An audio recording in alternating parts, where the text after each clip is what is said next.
Alors bonjour et merci de nous accorder un peu de votre temps pour répondre à ces quelques questions sur le mémoire artistique qui fait l'objet d'un débat au sein des écoles d'art. Nous avons voulu avoir votre avis sur la question. Est-ce que vous pouvez commencer par vous présenter, s'il vous plaît? Alors, Mohamed Elbaz, je suis artiste plasticien, comme on dit, et je suis un ancien de l'école de Dunkerque, puisque j'ai passé mon DNAP à Dunkerque et ensuite DNSEP à l'école de Cergy, qui s'appelle maintenant Paris-Cergy. Voilà, donc cursus beaux-arts assez normal, assez classique, en fait. D'accord. Et avez-vous eu à produire des écrits lors de votre cursus? Oui, enfin forcément, moi je pense qu'on ne peut pas être dans une école d'art si on ne se coltine pas un peu ça. Euh, pour X raisons. Elles peuvent être, comment dire, elles peuvent être une partie du travail, elles peuvent accompagner le travail, elles peuvent être autour du travail. Puis de toute façon, quand on parle d'écrit, on parle forcément de lecture. Donc on parle de nourriture, donc on parle de débat, etc. Et évidemment, le débat enfin, les discussions passent par l'écrit, il me semble, enfin en grande partie. Donc oui, oui. D'accord. Et est-ce que vous pensez que le contenu du mémoire artistique devrait être spécifique aux écoles d'art, C'est-à-dire, je comprends pas bien. c'est-à-dire différent de celui qu'on peut demander dans un cycle universitaire ou de Ah oui, faculté? d'accord. Je pense que de toute façon, à un moment, une des, comment dire, une des clés, que ce soit pour l'étudiant en art ou que ce soit pour l'étudiant en médecine ou que ce soit pour l'étudiant en architecture, etc., c'est de comprendre l'espace dans lequel il se trouve. Et parce qu'il a quand même un peu choisi d'être là. Je veux faire les beaux-arts, je ne veux pas devenir médecin, avocat ou je ne sais, que sais-je. Donc à un moment, il y a un terrain qui est propre à ça, qui est celui, je sais pas, de l'esthétique, des arts visuels, etc., etc. Donc forcément, il y a quelque chose de particulier à avoir. Maintenant, on peut se poser cette question, c'est vachement intéressant, on peut se poser cette question et de savoir qu'est-ce qui fait la spécificité des études en art par rapport à des études ailleurs, etc. Donc se poser cette question-là, c'est déjà, à mon avis, comprendre où on est, ce qu'on veut, et quelle est un peu l'ambition de ce qu'on veut réaliser. Donc oui, quelque chose de particulier, il me semble que oui. D'accord. Et alors, s'il devrait être spécifique et particulier aux écoles d'art, peut-il prendre une autre forme que la forme écrite? Bien sûr, non, non, mais évidemment. Oui, je trouve que ça serait ridicule pour un étudiant en art de, comment dire, de faire juste des commentaires sur son travail ou en tout cas d'essayer de l'analyser aussi brillamment qu'il puisse le faire.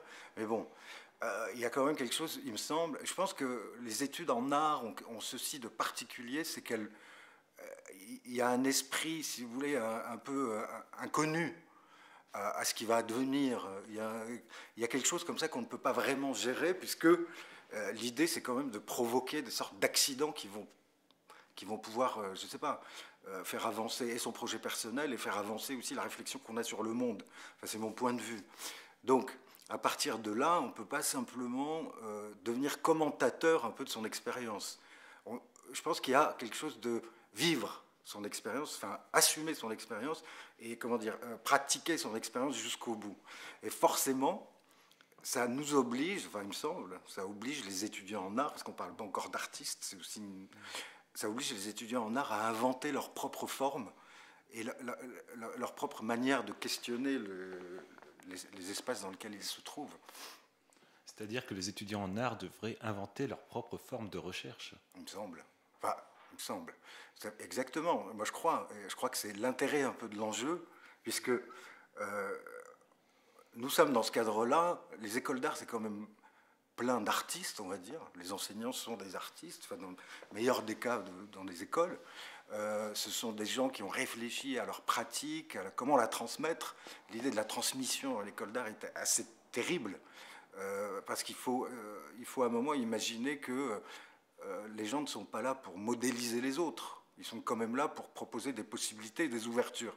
À partir de là, si, comment dire, si l'équipe un peu pédagogique a conscience de ça et le fait de manière un peu loyale, entre guillemets, l'étudiant est forcément doit prendre ce chemin-là aussi, ce questionnement-là et cette mise en forme un peu particulière.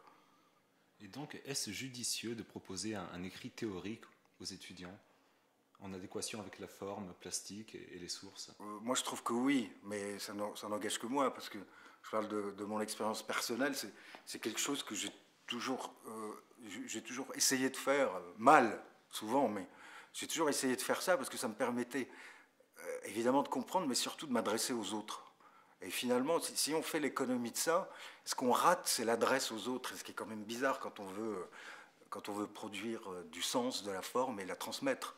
Donc il y a quand même une sorte, pas d'obligation, mais je pense que de désir à avoir sur cette transmission-là, comme la qualité de cette transmission nous a été donnée par d'autres, etc. Enfin, moi, je suis assez sensible à ça. Je suis assez sensible aux gens qui donnent, mais qui donnent à penser, qui donnent des ouvertures et des choses comme ça.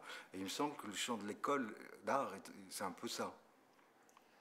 Oui, bien sûr. Et il y a aussi une question qui est un peu plus chronologique, par exemple. Est-il possible d'écrire avant de faire la pièce, ou alors de faire la soutenance, par exemple, de mémoire, avant que le jury ne voie les pièces? Je pense qu'il n'y a pas de règle. Tout dépend du projet, en fait. Moi, il n'y a pas de règle. C'est ça qui est bien, mais qui est très compliqué aussi. Alors, et tout dépend, on revient à la position de chacun. La position de chacun doit être pleinement assumée. Et pour pouvoir assumer ça, il faut quand même des outils et des prises de parole assez claires pour qu'on puisse comprendre l'enjeu du projet. Moi, j'ai rien contre un étudiant qui viendrait en me disant j'ai rien à vous montrer, je voudrais tout vous expliquer, ou je voudrais tout vous décrire, ou je voudrais d'abord on discute de cette mise en place théorique, entre guillemets, par les mots, par la réflexion, avant de pouvoir jouir de ce qu'il y a à voir, etc. Pourquoi pas? Je peux très bien aussi comprendre quelqu'un qui me dit mais c'est complètement impossible pour moi de commencer à analyser ce que je suis en train de faire parce que c'est trop frais, parce que je ne sais pas, parce que mon enjeu c'est de dire justement je veux chercher des choses donc je ne peux pas vous les dire pour le moment, je peux comprendre. Mais il y a des mises en forme possibles pour faire comprendre ça, ces différents points de vue. Vous voyez? C'est-à-dire? Mais je crois qu'il faut un mémoire, à mon avis, c'est pas quelque chose qu'on fait juste pour des études, enfin, ou pour un cursus, etc. Ça doit être quelque chose de très, enfin, semble, de très personnel, c'est-à-dire que c'est quelque chose qui accompagne, c'est quelque chose qui est toujours là. Et après, ça s'augmente, ça se résout, ça se modifie, etc. Mais c'est un corpus qui est là, disons. Et moi, je ne dirais pas que c'est quelque chose qui est juste autour, me contredit un peu là, autour, qui accompagne, mais c'est un ensemble dans lequel on se trouve. L'idée du mémoire, moi, je le vois comme ça. Qu'est-ce qui fait que j'ai envie de faire ça? Qu'est-ce qui fait que je travaille là-dessus? Qu'est-ce qui fait que ça trouve une résonance avec mon entourage? Qu'est-ce qui fait que, etc., etc. Donc, en fait, c'est une sorte de gros ensemble dans lequel je me trouve, le travail se trouve, etc. Et après, à moi d'essayer de le rendre clair, à moi d'essayer de le rendre transmissible. Mais donc, la mémoire ne serait pas complémentaire à l'œuvre ou aux travaux, mais peut-être plus à un cheminement de pensée de l'artiste? Oui, enfin, pour moi, oui. Maintenant, moi je vous dis, il n'y a pas de règle dans cette histoire. On invente les outils qu'on a besoin, il me semble. Pour moi, un artiste, c'est ça, ou quelqu'un qui réfléchit à l'art, c'est ça. C'est quelqu'un qui invente ce qu'il a besoin. Alors, si c'est des choses disponibles, tant mieux, indisponibles, tant pis, enfin, mais on fait en sorte d'inventer ces outils. Donc, l'histoire du mémoire, finalement, on revient à qui on s'adresse, au fait, quand on fait un mémoire. On est quand même dans un cursus scolaire, on est d'accord. On est quand même, bon, on est là pour avoir un diplôme. Donc, je crois comprendre que maintenant, ça fait quelques années que ça a changé, où maintenant il y a des sortes d'équivalences qui se retrouvent avec les autres cursus, disons, plus classiques, etc. Donc, à quoi on s'adresse? On sait qu'on s'adresse à un système. On sait qu'on s'adresse à un appareil qui est là et qui réclame lui aussi, enfin c'est du donnant-donnant quasiment.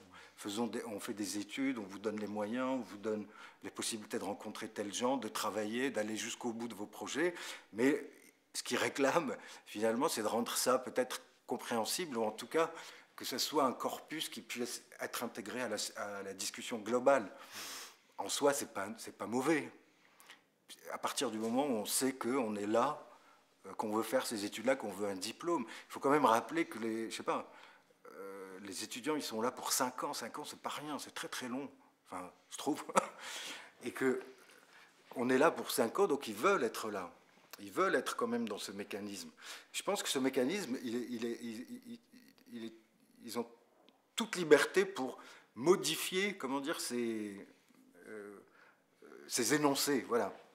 Ils ont toute liberté de modifier ça. Rien n'empêche un étudiant d'art de réfléchir à sa pratique et de lui donner toutes les formes possibles à ce mémoire.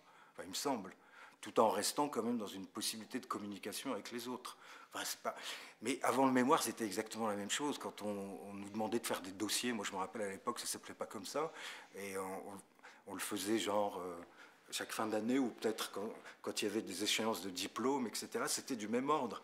Mais évidemment, c'est là où on voit comment quelqu'un mène sa barque, comment quelqu'un mène son train, et on le sent. La manière de le faire renseigne et est un éclairage assez particulier sur ce qu'il est en train de faire. Donc finalement, c'est un plus. Finalement, c'est une extension, c'est une extension du domaine, quoi. Enfin. Oui, parce que s'adresser au système suppose aussi d'adhérer aux outils que le système nous donne pour rendre ce travail.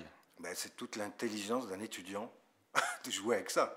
Et que ce soit aux Beaux-Arts ou que ce soit... Enfin, franchement, hein, c'est une évidence absolue. Donc, dans toute construction de cet ordre-là, et surtout quand elle concerne la transmission du savoir, de certaines valeurs, etc., c'est toute l'intelligence d'un étudiant, de celui qui apprend à chercher une voie parallèle, à la trouver, à la mettre en forme, à l'énoncer et à la rendre, comment dire, enfin, qu'elle ait une sorte d'autorité pour être écoutée, une autorité dans le bon sens du terme. C'est pas un problème. Je veux dire, en médecine, c'est la même chose, il me semble.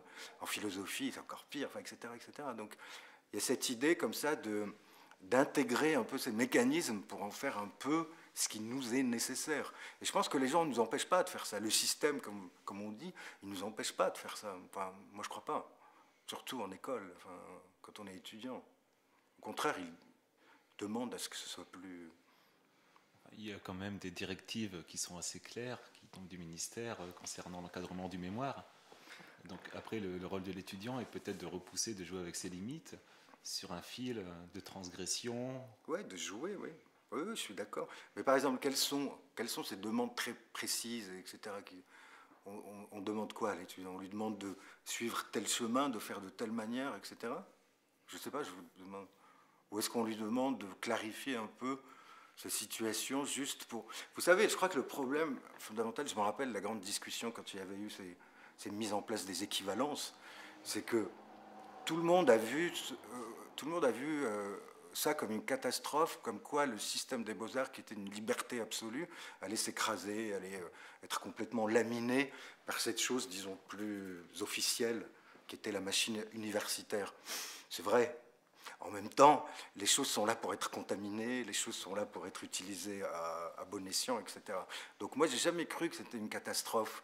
J'ai toujours pensé, bizarrement, que peut-être les étudiants d'école d'art, à travers ça, enfin à travers ce travail, mais toujours enfin, ça, tout dépend de la qualité du travail et comment il est fait, allaient pouvoir donner une autre image. Et ça, c'est pas mal quand même. Parce que ça veut dire que moi, rencontrant quelqu'un qui a fait je sais pas, un master de je sais pas quoi sur, etc., etc., j'allais pouvoir discuter avec lui, et lui allait pouvoir me regarder dans une sorte d'égalité possible. C'est plutôt positif, je trouve. Maintenant, s'il est con, c'est son problème. Et si moi aussi je suis con, c'est mon problème. Vous voyez ce que je veux dire? L'important, après, c'est la qualité de ce qu'on met là-dedans. Je pense qu'il ne faut pas être bloqué par cette mise en forme institutionnelle, parce qu'elle peut être vrillée, quoi. Je veux dire, le Collège de France, il y a une mise en forme aussi institutionnelle, etc. Ça n'empêche pas les gens de chercher et de dire ce qu'ils ont à dire. Alors là, tout l'enjeu est peut-être de se saisir de la contrainte comme d'une matière. Oui, mais comme partout. Comme partout. Comme, je sais pas, comme la vie de tous les jours. Comme, non, mais sérieusement, comme partout. Nous sommes cernés que de contraintes, de toute façon. Puisque qui dit vouloir vivre en société, et de toute façon, assume et accepte ces contraintes. Ou les accepte pas, d'ailleurs. Parce que là, il faut savoir de quoi on parle. Il y a plein de gens qui ne les acceptent pas, qui le font savoir et qui le disent, et qui ont des actes en conséquence. Bon, ça c'est un choix, je veux dire. Mais à partir du moment où on est dans un enjeu et on joue avec ces règles-là et on essaye de les... Ouais, on essaye de les vivre, de les assumer, peut-être de les modifier, je sais pas, ouais. D'accord. Je crois qu'on a fait le tour de la question. Bon, bah super, on a été rapide, c'est bien. Merci beaucoup. Merci à vous.